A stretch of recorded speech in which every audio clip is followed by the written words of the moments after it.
وذهبت في يوم القيامة باحثا في طولها وبعرضها عن موئلي، والازدحام على المداخل مثله مثل ازدحام النحل حول المنهل، ولكل باب حارس نظراته تحكي لهيبا حارقا في المرجل.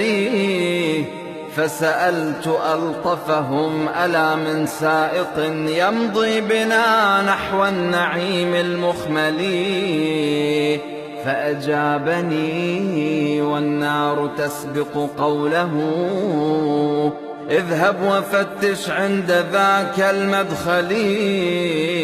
فذهبت حيث أشار دون تردد، وسوى اتباع كلامه لم يبق لي. فرأيت جبريلا هناك مخاطبا يا قوم هذا الأمر من رب العلي، أبواب هذا الخلد آلاف وما يلج ابن آدم دون تصريح الولي.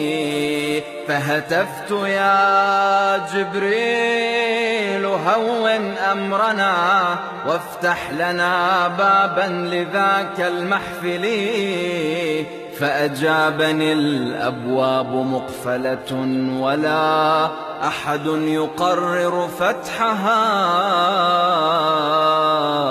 إلا علي.